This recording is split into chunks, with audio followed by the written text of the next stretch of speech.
Hey guys, this is Billy Wynn with Gates County Emergency Management.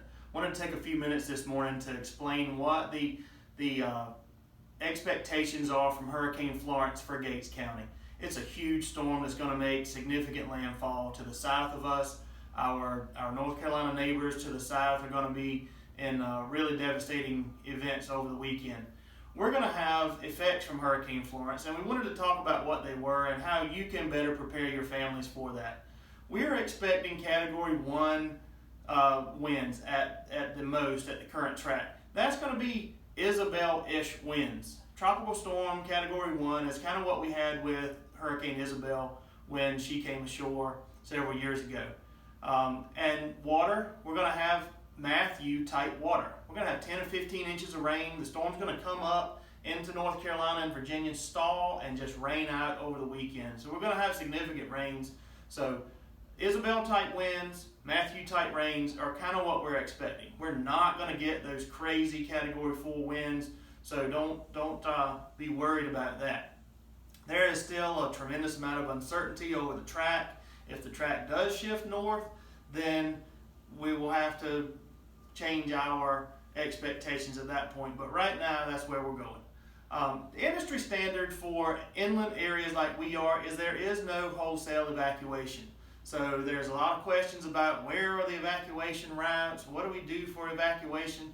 Well, industry standard says that you run from water and you hide from wind. Run from water means evacuate. That's what South Carolina and the southern North Carolina counties are doing, are evacuating because of the storm surge. The storm surge that we're going to have here in Gates County is going to be right along the Chowan River in the southern part. There's no homes there. It's just going to go into the woods, into the swamps, and it's going to be okay with storm surge. However, we're going to have significant rainfall, and with the storm surge holding the river up high, it's going to allow us to get some flooding. So if you flooded during Matthew, you're probably going to flood again. If you had some problems with Matthew or Isabel, those are things that we can expect this time. We do, however, have a safe harbor shelter. We will be opening up Gates County High School if conditions present themselves that we need to do that. We will notify you on this Facebook page, on the county web page, and through all of our media outlets with TV and radio. So stay tuned to those. We wanted to let you know what you could bring to the shelter and what not to bring to the shelter. So what you do need to bring if you decide to come to the shelter at Gates County High School is food, water, medication, bedding for all of your family. If you bring kids, bring something for them to do. There's not going to be anything for them to do. This is not a Hyatt Regency's type stay. This is a get out of the wind and rain type of stay. So bring something for them to do. One of the biggest questions we've had is pets. We will allow you to bring your pet. However, this is not a co-location shelter. You cannot stay with your pet.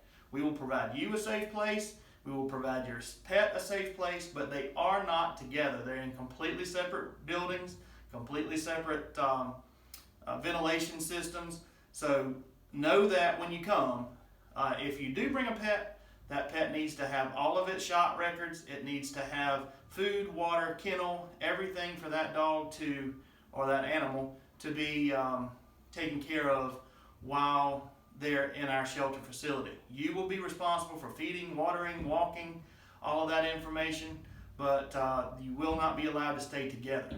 Do not bring to the shelter illicit drugs, weapons, things that are going to cause problems in the shelter. We will have security and medical staff at the shelter during the opening of our Red Cross shelter. If you do not if you have not subscribed to our Code Red alerting system, please do that. There's a link on our Facebook page, and there's also a link on the Gates County website. We're going to update you with these short videos and with press releases on our webpage, on our Facebook page, and through print, news, and radio media. So thanks, guys. Be safe.